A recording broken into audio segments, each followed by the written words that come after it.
রাজাকে দেখেই তিনি রানীমায়ের সব খবর পেয়ে গিয়েছিলেন, তাই তিনি হাসছিলেন, কারণ তিনি জানতেন যে রানীমা অসুস্থতার অভিনয় করছেন। কিন্তু তিনি ভাবছিলেন রানীমা কেন সেই বিদেশিনীকে এনেছেন, তিনি আসলে কি করতে চান।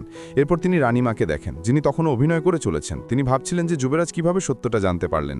তবে এটা ঠিক ছিল যে যতক্ষণ পর্যন্ত নির্বাচন বন্ধ থাকবে ততক্ষণ তিনি তাকে ভয় দেখাবেন না।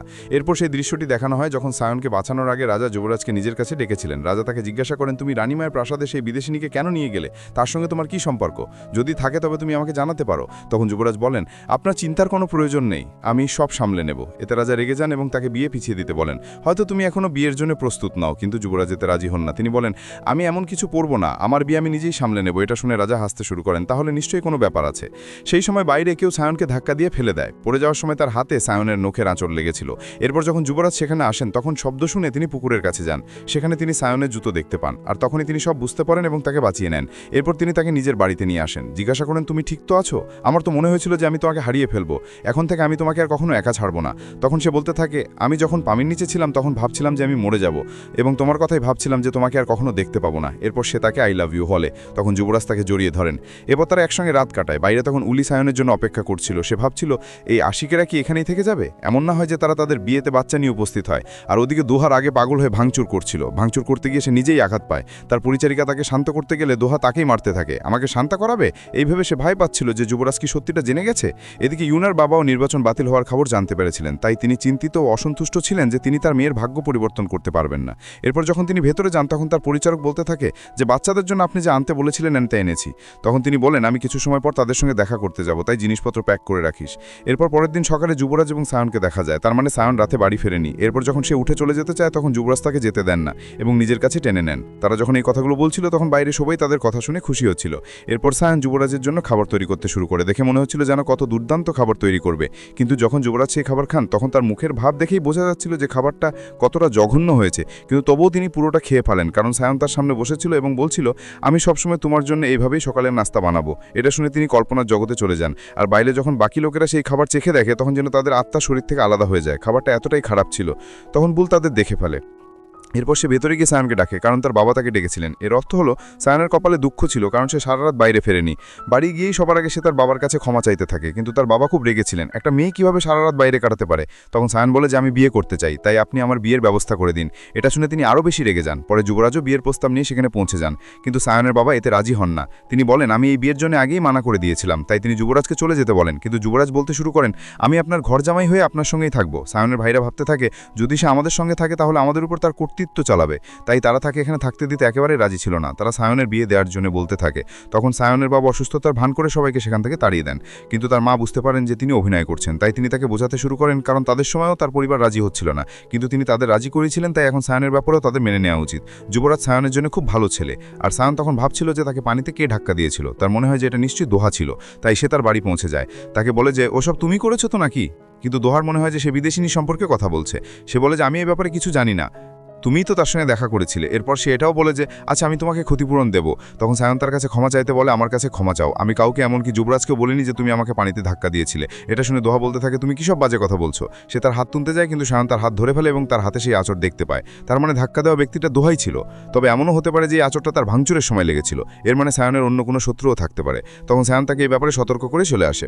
ওদিকে জং এই খুশিতে যে যুবরাজ নির্বাচন প্রক্রিয়া বাতিল করে দিয়েছেন তার জন্য উপহার নিয়ে যায়, কিন্তু আসলে তা শুধু স্থগিত ছিল এবং যে কোনো সময় আবার শুরু হতে পারত। জংয়ের এ নিয়ে চিন্তা ছিল যে তাহলে তার আর ইউরির কি হবে। তখন যুবরাজ তাকে পরামর্শ দেন যে তোমার তার সঙ্গে কথা বলে সবকিছু পরিষ্কার করে নেওয়া উচিত। তখনই জং কোনো এক যুবরাজ গায়ানের কথা বলতে শুরু করে যে তিনি ফিরে আসছেন। এখানে আমাদের অতীতের একটি দৃশ্য দেখানো হয় যে যুবরাজ গায়ান এই কারণে যুবরাজ ইউয়ামের উপর রেগেছিলেন যে তিনি কেন রাজার সঙ্গে আছেন যখন রাজা তার মাকে মেনেছিলেন। এরপর আমরা যুবরাজ গায়ানকে দেখতে পাই, যিনি এখানে পৌঁছে গেছেন। সৈন্যরা তাকে নিয়ে যেতে শুরু করলেও তিনি পায়ে হেঁটে শহর ঘুরতে চান, কারণ তিনি 10 বছর পর ফিরে আসছেন। তখনই তার সঙ্গে সায়নের দেখা হয়। তিনি এক ঝলকে তাকে চিনতে পারেন। তুমি সায়ন তাই না, কিন্তু সায়ন তাকে চিনতে পারে না। এরপর যখন তিনি নিজের নাম বলেন তখন সায়ন ভাবতে থাকে যে আমি তো বইতে তার নাম পড়িনি। তখন তিনি বলেন, আমি 10 বছর পর ফিরে এসেছি, তুমি কি আমাকে ভুলে গেছো? আমরা ছোটবেলায় একে অপরকে বিয়ের করার প্রতিশ্রুতি দিয়েছিলাম। এটা শুনে সায়ন অবাক হয়ে যায়। তখনই উলি সেখানে আসে এবং সে তার সঙ্গে চলে যায়। এরপর আমরা ইউয়ামকে দেখি। তিনি বিয়ে নিয়ে বেশ বিচলিত ছিলেন যে জানি না সবকিছু কেমন হবে। তখন তার উপদেষ্টা তাকে তাড়াতাড়ি কিছু করতে এবং সায়নকে বিয়ে করতে বলেন, কারণ তার সঙ্গে থাকলে তিনি সবসময় খুশি থাকবেন। ওদিকে সায়ন এমন একটি এলাকায় পৌঁছায় যেখানে সে কাউকে হেঁটে যেতে দেখতে পাচ্ছিল না। তখন উলি তাকে জানায় যে কেউ এই জায়গাটি বুক করে নিয়েছে এবং সেটা আর কেউ না, সেটা হলো যুবরাজ ইউ, কারণ সে সায়নের সঙ্গে থাকার সময় কারো দ্বারা বিরক্ত হতে চায় চায় না। এরপর তারা ঘুরতে শুরু করে, আর এদিকে ইউনে অনাথ শিশুদের সঙ্গে দেখা করতে যায়। তখন জং সেখানে আসে, দুজনে কথা বলতে থাকে, আর ওদিকে তারা দুজন ঘুরছিল। তখন কিছু বাচ্চার মধ্যে ইউয়াম এখন একটা বাচ্চাকে দেখতে পায় যে খেলছিল না। তখন ইউয়াম তাকে বোঝাতে থাকে যে যখন তুমি খেলবে তখনই তো জিতবে। এরপর সে তার সঙ্গে খেলতে শুরু করে। এতে সে খুব খুশি হয় এবং সায়নকে বলতে থাকে যে আমাদের যদি 10টা বাচ্চা হয় তাহলে কি যথেষ্ট হবে। ওদিকে জং আর ইউনে একসঙ্গে খাবার খেতে শুরু করে। তখন খাবার খাওয়ার সময় জংয়ের তার মায়ের কথা মনে পড়ে যায়, কারণ তিনিও মানুষের সাহায্য করতেন। এতে সে কাঁদতে শুরু করে। তখন ইউনে তাকে নিজের রুমাল দেয়। তখনই জং দেখতে পায় যে তার বাবা সামনে থেকে আসছেন। তাই সে সেখান থেকে পালিয়ে গিয়ে একপাশে লুকিয়ে পড়ে। কিন্তু তার বাবা তাকে দেখে ফেলেছিলেন। তিনি তার উপর রেগে যান, তোমার মাথা খারাপ হয়ে গেছে, তুমি কোন মেয়ের সঙ্গে ছিলে যে তার বাবা মায়ের পরিচয় জানে না। তিনি তাকে এর জন্য বকা দেন। এদিকে ইউনে তার আসার অপেক্ষা করছিল। অন্যদিকে সায়ন আর ইউয়াম একটা ফুলের দোকানে পৌঁছায়। ফুল দেখে ইউয়াম কিছু একটা ভেবে নেয় এবং সায়নকে অন্য কোথাও তার অপেক্ষা করতে বলে। সেখানে যাওয়ার পথে সায়নের সঙ্গে কিছু লোকের দেখা হয় যারা তার ককটেল সম্পর্কে কথা বলতে শুরু করে। তুমি তো মিস ককটেল, তাই না? শুনেছি তুমি অনেক ভিন্ন ধরনের পানীয় তৈরি করো, আমরাও চেখে দেখতে চাই। সায়ন মানা করতে থাকে, আমি এখন আর ওইসব বানাই না। কিন্তু তারা তার পিছু ছাড়ছিল না। তখনই গায়ান সেখানে এসে পড়ে। তিনি বলতে শুরু করেন, তোমরা কেন জোর করছো? তখন তারা তাকে বলতে থাকে, কেন, সে কি তোমার কেউ হয়? এভাবে তাদের মধ্যে তর্ক শুরু হয় এবং তারা গায়ানকে ধাক্কা দিয়ে নিচে ফেলে দেয়। সায়ন তাকে তোলে, তার জামাকাপড় পরিষ্কার করতে থাকে এবং সেই লোকদের চলে যেতে বলে। তখন ওরা পালিয়ে যায়, কিন্তু তারা তার নয়, বরং যুবরাজ সেখানে এসেছিলেন বলে পালিয়ে গিয়েছিল। ইউয়াম সায়নের জন্য একটা ফুলের তোড়া নিয়ে এসেছিল, কিন্তু সে তাকে গায়ানের সনে দেখে অবাক হয়ে যায় এবং ইউয়ামকে দেখে গায়ানেরও একই রকম প্রতিক্রিয়া হয়, কারণ তারা দুজন দুজনকে চিনে ফেলেছিল। যুবরাজ তাকে কিছু বলেন না, কিন্তু গায়ান ভালো সাজার ভান করে তার সঙ্গে কথা বলতে যায়, কিন্তু যুবরাজ তাকে ছেড়ে সায়নের কাছে চলে যায়। তখনই গায়ান জানতে পারে যে সায়ন তার বাগদত্তা। এটা শুনে তো সে অবাক হয়ে যায়। সে বলতে থাকে, হয়তো আমার ভুল হয়ে গেছে। এরপর সায়নকে বলে, সায়ন, আমাকে সাহায্য করার জন্য ধন্যবাদ। এতে যুবরাজ তাকে বলেন, আমার বাগদত্তার নাম নেওয়ার সাহস তোমার কি করে হলো? সে বলতে থাকে, আমরা ছোটবেলার বন্ধু, আমরা একসাথে অনেক স্মৃতি তৈরি করেছি, তাই তুমি আমাকে বলার কেউ নাও যে আমি তার সঙ্গে কিভাবে কথা বলবো। সেখান থেকে চলে আসার পর সায়ন ইউয়ামকে গায়ানের সম্পর্কে জিজ্ঞাসা করতে শুরু করে, কিন্তু তিনি এই বলে বিষয়টি এড়িয়ে যান যে আমাদের সময় মূল্যবান, অন্য কারো সম্পর্কে কথা বলে আমরা তা নষ্ট করতে পারি না। এরপর তিনি তাকে সেই ফুলগুলি দেন। তখন সায়ন তাকে সেই ব্রেসলেটটি দেয়, এটি আমাদের ভালোবাসা আরও গভীর করবে। এমন সময় তিনি সায়নকে চুম্বন করতে যাবেন, তখন তার বাবা জোরে চিৎকার করেন, কারণ তিনি তাদের দেখে ফেলেছিলেন। এরপর গায়নকে দেখানো হয়, তার মনে হচ্ছিল যে ইউয়াম সায়নের যোগ্য নয়। এরপর নিজেরও সায়নের অতীতের কথা মনে করে। যখন একবার তিনি সায়নকে পড়ে যাওয়া থেকে বাঁচিয়েছিলেন, তখন তার কপালে হালকা চোট লেগেছিল। সায়ন চিন্তিত ছিল যে যদি দাগ হয়ে যায় তাহলে কেউ তাকে বিয়ে করবে না। তখন তিনি তার গালে চুম্বন করে তাকে বিয়ের প্রস্তাব দেন। এখন বর্তমান সময় সায়নের বাবা তাকে ঘরে বন্দি করে রেখেছিলেন তাকে শৃঙ্খলা শেখানোর জন্য, কারণ সে প্রকাশ্যে যুবরাজের সঙ্গে এমন আচরণ করছিল। সন্ধ্যাবেলা ইউয়াম তার খোঁজ নিতে যায়। তখন সে জানতে পারে যে তাকে আটকে রাখা হয়েছে। তাই সে অন্য পথ দিয়ে ঢোকার চেষ্টা করে, কিন্তু সেখানে সবাই আগেই তার স্বাগত জানানোর জন্য বসেছিল। তাই তাকে পালাতে হয়। তিনি সবার সঙ্গে কথা বলার চেষ্টা করেন, কিন্তু কোনো লাভ হয় না। আর ওদিকে সায়নও বিরক্ত হচ্ছিল। সেও পালানোর চেষ্টা করে, কিন্তু সব পরিকল্পনা ব্যর্থ হয়। এরপর গায়নকে দেখানো হয় তিনি রাজার সঙ্গে দেখা করতে যান। রাজা তার বাবা মাকে মেরে ফেলেছিলেন। তাই রাজা বলেন, তুমি এখানে এসেছো, এর কোনো না কোনো কারণ আছে। তুমি এখনও আমাকে ঘৃণা করো। তখন সে বলে, ওই সব অতীতের কথা, আমি সব ভুলে গেছি। আর আমি আপনার জন্য একটি ওষুধ এনেছি যা আপনার শক্তি বাড়াবে। তখন রাজা তাকে একটি আসন্ন ইভেন্ট সম্পর্কে জানান, তুমিও তাতে অংশ নিতে পারো। ওদিকে সায়ন যখন জানতে পারে যে যুবরাজ বাইরে আছেন, তখন সে তার সঙ্গে কথা বলার জন্য কাগজ এবং সুতো দিয়ে একটি ফোন তৈরি করে। বাইরে ঠান্ডা হচ্ছিল, তাই সে তাকে সান্ত্বনা দেয় এবং এরপর পরিবারের সদস্যদের রাজি করানোর জন্য নিজের একটি আইডিয়া জানায়। কিন্তু তার বাবা সুতোটি দেখে ফেলেন এবং তা কেটে দেন। সন্ধ্যায় যুবরাজ সায়নের ভাইদের ধরে ফেলেন, তাদের নিজের সঙ্গে নিয়ে গিয়ে জিজ্ঞাসা করেন যে তারা তাদের বাবাকে কিভাবে রাজি করাবে। প্রথমে তারা রাজি হয় না, কিন্তু মদ পান করার এবং দামি দামি উপহার পাওয়ার পর তারা জানায় যে তাদের বাবা একটি বিশেষ ধরনের মদ পছন্দ করেন। আর সায়ন ইউয়ামকে এটাই বলেছিল যে তার ভাইরা কখনোই উপহার নিতে মানা করে না। কিন্তু সবচেয়ে বড় ভাই এত সহজে রাজি হয় না, তাই ইউয়াম নিজেই তাকে পানীয় পরিবেশন করেন এবং তাকে বড় ভাই বলে ডাকেন। এতে সে গলে যায়। এরপর যখন তিনজনেই নেশায় আচ্ছন্ন হয়ে পড়ে, তখন তারা তাকে দুলাভাই বলে চিৎকার করতে থাকে। ঠিক সেই সময় ইউয়াম সেই মদ নিয়ে সায়নের বাবার কাছে পৌঁছান, কিন্তু তিনি এক চুমুকেই বলে দেন যে এটি সেই মদ নয়। এখন ইউয়ামের কাছে আর কোনো উপায় ছিল না, তাই তিনি একটি মাদুর নিয়ে তাদের বাড়ির বাইরে বসে পড়েন যে যতক্ষণ না আপনারা রাজি হবেন ততক্ষণ আমি এখান থেকে যাব না। আর ওদিকে ভেতরে সায়নেরও পাগলের মতো অবস্থা হয়ে গিয়েছিল। এরপর যখন সে উলির কাছ থেকে জানতে পারে যে ইউয়াম ঠান্ডায় বাইরে বসে আছে, তখন সে কাঁদতে শুরু করে, আমি কি করব? তখন তাকে এমন দেখে উলি বলে যে আমি যে কোনোভাবে তোমাকে এখান থেকে বের করব। আর বাইরে সায়নের বাবা ইউয়ামকে চলে যেতে বলেন, কিন্তু সে বলে যে যতক্ষণ আপনি হ্যাঁ না বলবেন আমি যাব না। ইউয়ামকে এত কিছু করতে দেখে তিনি তাকে ভেতরে ডেকে কথা বলেন। তিনি বলেন যে প্রত্যেক বাবা তার মেয়ের বিয়ে দিতে চান, কিন্তু তুমি একটি সম্ভ্রান্ত পরিবারের ছেলে এবং তুমি এতক্ষণ পর্যন্ত অনেক লোককে মেরেছ। এতে তোমার অনেক শত্রু আছে। যদি তোমার বিয়ে এবং সন্তান হয় তবে তাদের জীবন সবসময় ঝুঁকির মধ্যে থাকবে। কিন্তু আমি কতদিন তোমাকে এভাবে আটকাতে পারবো? তাই আমি বিয়ের জন্য রাজি হয়ে যাব, তুমি তার সঙ্গে দেখা করতে পারো। এর জন্য তিনি তার সামনে কিছু শর্ত রাখেন, যেমন তুমি সায়নের সঙ্গে রাতে দেখা করবে না, আমাদের সম্মানের খেয়াল রাখবে এবং সবসময় সায়নকে রক্ষা করবে। এরপর তিনি সায়নকে বাইরে বের করে দেওয়ার জন্য বলেন। তার মা যখন সেখানে যান তখন দেখেন যে সায়ন এবং উলি দুজনই সেখান থেকে নিখোঁজ। তারা সামানের কাছে এসেছিল। সামান বলতে থাকে যে অনেক দিন পর এলে, আগেরবার তো কাজ হয়ে গেছিল। সায়ন এটা জানত না। তখন উলি জানায় যে আগেরবারও তারা এখানে এসেছিল। এর অর্থ হলো তারা তার নিয়মিত গ্রাহক ছিল। এরপর সে সায়নকে বলে যে তোমার বিয়েতে অনেক সমস্যা আছে এবং তাকে একটি মন্ত্রলেখা কাগজ দেয় যে এটা দিয়ে সব ঠিক হয়ে যাবে। এটি সেই মেয়ের ব্যান্ডে লুকিয়ে রেখো। তখনই বাচ্চার আত্মা আবার তার মধ্যে প্রবেশ করে যায়। তখন সে তাকে বলে যে আসল সায়ন কোথায়?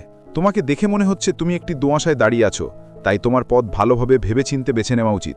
এখন সায়ন বুঝতে পারছিল না যে সে সত্যি তার সম্পর্কে জানে নাকি এমনিই বলছে। এরপর সে ইউয়ামের সঙ্গে দেখা করতে চলে যায় এবং তাকে নিজের ঘরে যেতে বলে, কিন্তু সে মানা করে দেয়, আমি তোমার বাবার কাছে প্রতিশ্রুতি দিয়েছি। সে ভেতরে যাওয়ার জন্য তার সব রকম চেষ্টা করে, তাকে নিজের কথায় জড়াতে থাকে, কিন্তু তিনি তাকে তুলে বাইরে বের করে দেন।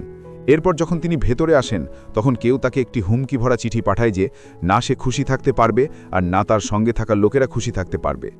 এরপর আমরা সায়নকে দেখি, তার বড় ভাই তার সঙ্গে দেখা করতে আসেন। তিনি তাকে গায়েনের সম্পর্কে বলতে এসেছিলেন যে রাজা তার বাবা মাকে মেরে ফেলেছিলেন। তখনই যুবরাজ ইউয়াম রাজার পক্ষ নিয়েছিলেন, তাই গায়েন এবং ইউয়ামের মধ্যে শত্রুতা তৈরি হয়েছিল। এই সময়ের মধ্যে সবাই সেই গেম ইভেন্টের আমন্ত্রণ পেয়ে গেল যার কথা রাজা বলেছিলেন। এরপর আমাদের গেমের দিনটি দেখানো হয় যেখানে সবাই পৌঁছে গিয়েছিল এবং ইউয়াম এবং গায়ান একে অপরের প্রতিপক্ষ দলে ছিল। এই গেমটি এক প্রকার হকির মতো ছিল। ইউয়াম একের পর এক গোল করে যাচ্ছিলেন এবং সবাই তাকে উল্লাস করছিল, কিন্তু গায়ান প্রতারণা করতে শুরু করে। তখন বলের বদলে গায়ান নিজের লাঠি ছুঁড়ে দেয়। তখন ইউয়াম তাকে আটকানোর জন্য নিজের লাঠি ছুঁড়ে দেন, কিন্তু এতে রাজা অল্পের জন্য রক্ষা পান, কারণ সেই লাঠিটি সরাসরি গিয়ে রাজার কাছে লাগে। ইউয়াম তার কাছে ক্ষমা চাইতে থাকেন। তখনই গায়ানের কাছ থেকে তিনি জানতে পারেন যে সেই হুমকি ভরা চিঠিটি তিনিই তাকে পাঠিয়েছিলেন। এবং আমরা এটাও দেখতে পাই যে গায়ান সেই ৩ জন ছেলেকে মারধর করেছিলেন যারা সেদিন তাকে বিরক্ত করছিল। তখনই সামান তাকে দেখে বোঝান যে এর মনে প্রতিশোধের ভাবনা আছে, এ কারো রক্তপিপাসু। এখন যেমন যেমন সময় যাচ্ছিল ইউয়াম সায়নকে সময় দিচ্ছিল না, তাই সে রেগে যাচ্ছিল, কারণ এখন সে আগের মতো তার সঙ্গে দেখা করছে না, কথা বলছে না। কিন্তু তার অন্য পরিকল্পনা ছিল। তিনি সায়নের জন্য একটি আংটি আনিয়েছিলেন, আর ওদিকে জং ইউনের জন্য ফুল নিয়ে যায়, কারণ সেদিন সে কিছু না বলেই চলে গিয়েছিল। কিন্তু সে রেগে যায় না, বরং খুশি হয় এবং তাকে পরের বার আবার একসঙ্গে খেতে যাওয়ার জন্য বলে। এরপর সেখান থেকে ফিরে আসার সময় জংয়ের মনে পড়ে যে আমি তার রুমালটা দিতে ভুলে গেছি, যেটা সে সেদিন দিয়েছিল। কিন্তু যখন সে সেখানে যায় তখন ইউনেকে লুকিয়ে কারোর সঙ্গে কথা বলতে দেখে ফেলে। এই সময়ের মধ্যে ইউয়াম সায়নকে একটি জায়গায় দেখা করার জন্য ডাকে, কিন্তু সেটা একটা ফাঁদ ছিল। যখন সে সেখানে যায় তখন তাকে অপহরণ করা হয়।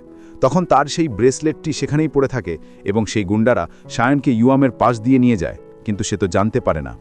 এরপর সায়নের বাড়িতে গিয়ে সে সব খবর পান এবং এটাও যে সায়নের কোনো খোঁজ পাওয়া যাচ্ছে না। এরপর আমরা গায়ানকে দেখি, তিনি বদলাননি, তিনি এখনও রাজপরিবারের উপর প্রতিশোধ নিতে চান। এখানে তার নিজের একটি দল ছিল এবং তাতে দোহার বাবাও ছিলেন। আর ওদিকে সায়নকে আটকে রাখা হয়েছিল। তখন তাকে মারার জন্য একজন লোক আসে, যে সেই ব্যক্তি ছিল যাকে ইউনে পাঠিয়েছিল। জং সেই লোকটিকে দেখে ফেলেছিল, তার ইউনের ওপর সন্দেহ হচ্ছিল। এরপর আমাদের আসল জগতে দেখানো হয় যে কে, অর্থাৎ সায়ন এই গল্পটি পড়ছিল যে প্রধান চরিত্রের মৃত্যু অন্য কাউকে বাঁচার সুযোগ দিতে পারে। ইউয়াম এবং সায়ন দুজনেই মৃত্যুর দোরগোনায় দাঁড়িয়ে আছে। তখনই সেটিগুলি কিছু অদ্ভুত জিনিস লক্ষ্য করে এবং উপন্যাসে ইউয়াম অপহরণের জায়গায় পৌঁছান। তখন তিনি সায়নের ব্রেসলেটটি পান। তখন তার সায়নের বাবার কাছে করা তার সেই প্রতিশ্রুতিটি মনে পড়ে যায় যে তিনি সবসময় সায়নকে রক্ষা করবেন। এবং এখানেই এই পর্বটি শেষ হয়।